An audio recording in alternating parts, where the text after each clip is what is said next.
ආයිබෝන්. ඉතින් අද අපි කාලෙකට පස්සේ බ්ලොග් එකක් අරන් ඇවිල්ලා තියෙනවා. ඉතින් අද අපි ඇවිල්ලා තියෙන්නේ ඌරපොළ රුවන්වැල්ල පාරේ තියෙන යටවක අම්බලම. ඉතින් මේක තමයි ඉතින් අතීතයේදී සිරිපාදේට යන්න තිබ්බ පාර. ඉතින් යටවක අම්බලම කියන්නේ සිරිපාදේට යද්දී මිනිස්සු විමන් හරින්න පාවිච්චි කරන අම්බලම. ඉතින් වැඩි කතා නැතුව ඇතුළට ගිහිල්ලා බලමු මොනවද කියලා.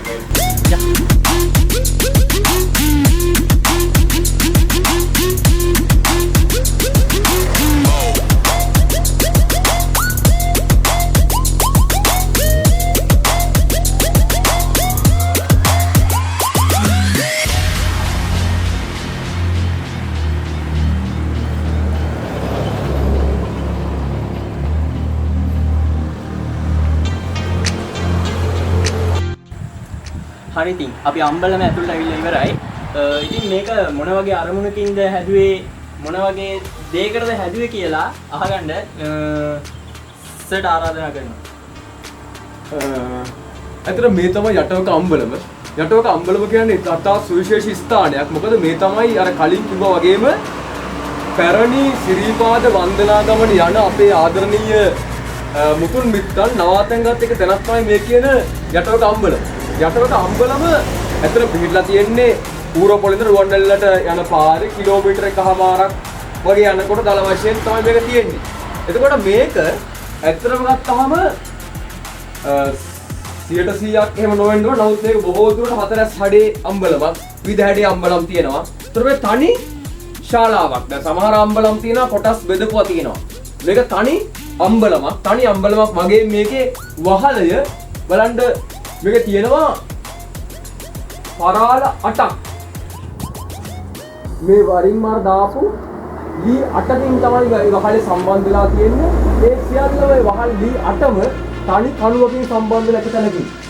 ඒකේ බර දරා ගන්නවා මේ තනි කුරුපාවක් විසින්. ඒකම තමයි එහෙම තව දෙපැත්තේ වගේ 4ක් දාලා තියෙනවා මේකේ බර දරා ගන්න පුළුවන් විදිහට. ඒ ඔක්කොම අතරේ මේ අම්බලම ලංකාවේ පැරණි සමාජ ක්‍රමය ගැන සමාජ විද්‍යාත්මක හොඳ විස්තරයක් ලබා දෙන තැනක්. ඒ තමයි දැන් මේක ඇත්තටම මහනුවර යුගයේ අගභාගයේ ලක්ෂණ සහිතව පස්සේ කාල නිර්මාණය වෙන්නේ නැති. එතකොට මේ අම්බලම ඇත්තටම මේ දැන් තියෙන්නේ අතීත නිර්මාණය කරපු අම්බලම් පස්සේ කාල ප්‍රතිසංස්කරණය වෙලා. දැන් මේ අම්බලම හරි සුවිශේෂී දෙයක් තමයි මේක සමාජ විද්‍යාඥයෝ දක්වනවා මේ අම්බලම් වල ඇතැම් අම්බලම් වල තියෙන ලක්ෂණයක් තමයි මේ පිළ කියන එක. මේවා වාඩි වෙන්න තියෙන පිළ කියන එක දක්වනවා එක්තරා උස මට්ටම් කිහිපයකින්. මේක තියෙනවා අපිට පේනවා මේ පිළ නැත්තම් මේ වාඩි වෙන කොටස ඉතාමත්ම උසින් අඩුයි. ඊට පස්සේ තව තැනක් තියෙනවා මැද උසක් තියෙනවා. තව උසින් වැඩි මට්ටමක්. දැන් මේ කියන කාරණාව එක්ක සම්බන්ධයි කියලා විශ්වාස කරනවා අතීත සමාජයන් තුළ කුල ભેදය කියන කාරණය. ඒ කුලයන්ට අදාළව අසුන් පැන වෙනකොට කුල දූරාවලිය අනුව උස සහ පහත් ආසල වෙන්වීම සිද්ධ වුණා. ඒ කාරණාව මේ අම්බලම ඇතුළේ වෙලා තියෙන්න ඇති. ඒක තවත් කාරණාවක් තමයි මේකේ කණු. මේ කණු තියෙනවා බලන්න මේකේ ප්‍රධාන කණු 4ක් තියෙනවා. ප්‍රධාන කණු 4 තියෙන්නේ හතරස් කුළුණු විදිහට තියෙන්නේ. හතරස් කුළුණු 4ක් තියෙනවා. ඒ හතරස් කුළුණු වලට අමතරව අතිරේකව බර දරා ගන්න නිර්මාණය වෙනවා රවුම් හැඩයේ කුළුණු. මෙතන තියෙනවා ඒවත් 3යි 5ක් තියෙනවා. මොකද තුන් පැත්තට 3ක් සහ මේ ප්‍රධාන ප්‍රවේශයේ 2ක් විදිහට තමයි 5ක් නිර්මාණලා තියෙන්නේ. ඉතින් මේක ඇත්තටම ගත්තාම මේ මුල්ම ඉදිකිරීම නොවුණාට සමහර විට මේ තියෙන මුල් ඉදිකිරීම හා සම්බන්ධ ගල් පඩියක් වෙන්න පුළුවන්. ඒ තියෙන්නේ මේ උපදමු ගල් පඩියක් මේ තියෙන්නේ. මේ තනි ගලක් වගේ පෙරවල ඇත්තට මේ කොටස් දෙකක් මේ සම්බන්ධ කරලා තියෙන්නේ. එකට සම්බන්ධ කරලා ඉතින් ඊටාත්ම සුවිශේෂී ඉදිකිරීමක් තමයි මේ යටවක අම්බලම කියලා කියන්නේ. හැබැයි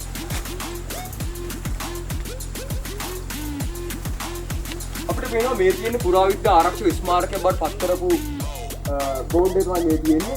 ඇත්තට මේක පුරාවිද්‍යා දෙපාර්තමේන්තුව යටතේ සංරක්ෂණය වෙන ස්ථානයක්. ඉතින් වරින් වර මේක ප්‍රතිසංස්කරණය කිරීම දෙපාර්තමේන්තුව අධීක්ෂණයට සිද්ධ කරනවා. ඒ නමුත් මේකේ මේ වෙනකොට මේකේ ප්‍රදේශයේ තියෙන ස්වභාවික පිහිටීමත් එක්ක යම් අර්බුදකාරී තත්ත්වයක් තියෙනවා. මොකද මේක ස්වභාවික පිහිටලා තියෙන්නේ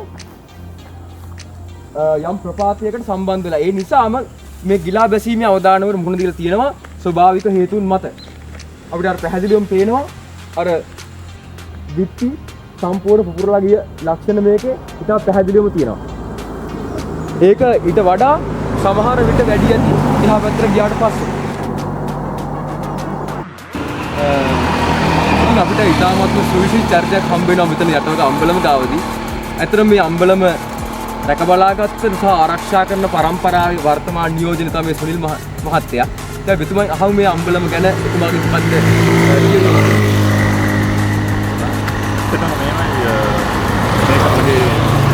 මගේ තාත්තගේ පරම්පරාවෙන් අපි දන්න හොඳයි නම් අපි දන්න තැනක් මෙතන.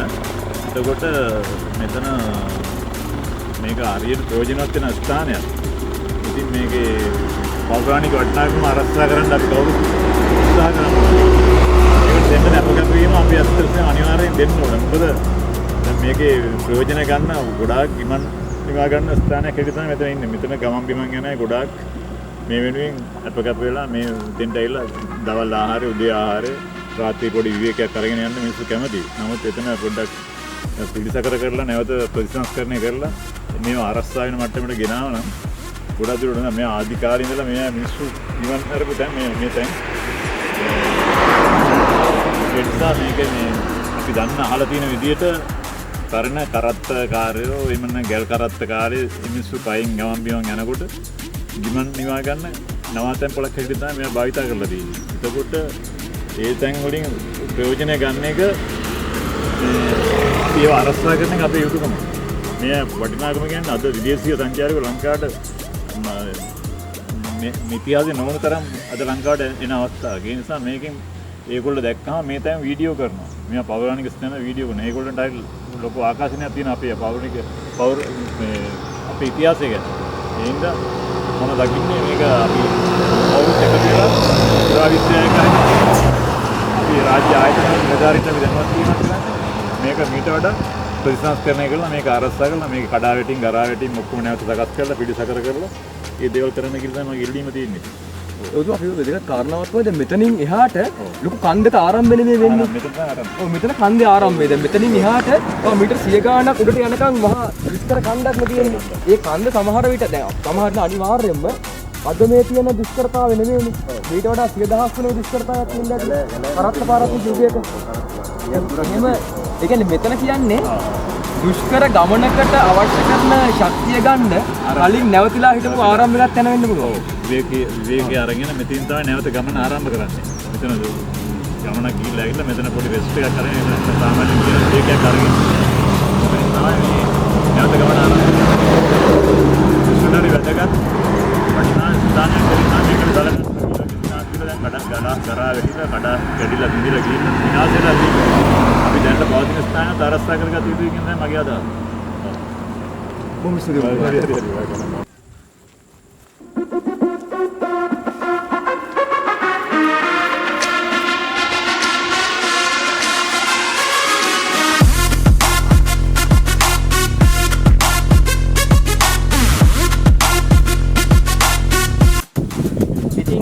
අම්බලමේ පිටිපස්සට ආවා. පොඩක් ගරා වැටිච්ච තත්ත්වයක් තමයි තියෙන්නේ අම්බලමේ මේ වෙනකොට.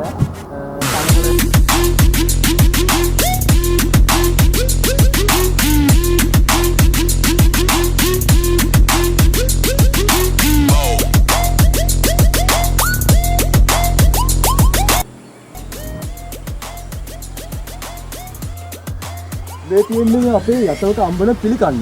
ඒක පිටිපස්ස පැත්තමයි මේ තියෙන්නේ. දැන් බැලුවට පේනවා මෙතන ඉතාමත්ම අවදානම් තත්ත්වයක් තමයි මේ අම්බලමේ පිටිපස්ස තියෙන්නේ. බලන්න මෙතන මේ බිත්තිය සම්පූර්ණයෙන්ම ඉරිතල පුපුරලා ගිහින් තියෙනවා ඉහෙන්ද පහළටම. ඒ කියන්නේ සම්පූර්ණ බිත්තිය වෙන් වෙලා තියෙන්නේ. දැන් ඒකට ප්‍රධාන හේතුව තමයි ඇත්තටම මේක ස්වභාවිකව පිහිටලා තියෙන්නේ මේ කඳු බෑවුමක. කඳු බෑවුමක පිහිටීම නිසා පසු කාලීනව මේ පොළොව ගිලා බැසීම මෙතන එලක් තියෙන්නේ. මේ හේතු නිසා මෙතන ඇත්තටම ස්වභාවික ගිලා බැස්මක් වෙනවා ඇති. ඒකත් හේතුවක් වෙන්න ඇති මේ පුරා යාමට. ඒක තමයි මේ වෙනකොට අපි දකිනවා ගස් වැවිලා ඇත්තටම දැන් පුරාවිද්‍යා දෙපාර්තමේන්තු සංරක්ෂණ ස්මාරකයක් වුණාට ඇත්තට මේකේ නිරන්තර මේක සුද්ධ පවිත්‍ර කිරීමක් හෝ වෙන ආකාරයකට පේන්නත් නැහැ. විශ්වාස කරනවා මෙතන මීට වඩා හොඳ සංචාරක ආකර්ෂණ ස්ථාන බවට පත් කරන්න සහ අවට ජනතාවටත් මේක හොඳ සංචාරක ආකර්ෂණ ස්ථාන බවට පත් වීම හරහා තමන්ගේ ආදායම් මාර්ග වැඩි දියුණු වෙච්ච හොඳ මගී නවාතැන් පොළක් බවට පත් කරන්න පුළුවන් තැනක්. ඒක එහෙම ස්ථානයක් මේ විදිහට විනාශ වෙලා යන එකම ඛේදවාචකයක් කියලා තමයි අපිට කියන්න තියෙන්නේ. අපි ඉතින් මෙතෙන්ට ආවා දැක්කා ගොඩක් විස්තර දැනගත්තා ඒ ගැන. ඉතින් අපිට මේ ඉල්ලීමක් කරන්න තියෙනවා මේක මෙතන අපිට පේනවා ගොඩක් අපිරිසිදු වෙලා තියෙනවා ඒ වගේම ප්‍රතිසංස්කරණයෙන් හරිය වෙලා නැහැ. ඉතින් ආදරණීයව ඉල්ලන්න තියෙන්නේ ඉතින් මේක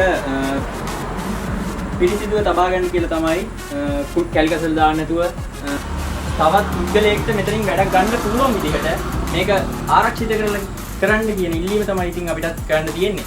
එහෙනම් ඉතින් තවත් දවසක අලුත් බ්ලොග් එකකින් හම්බෙන්න බලාපොරොත්තු වෙමින් අදල් සම් ගන්නවා. තවත් දවසක හම්බෙමු.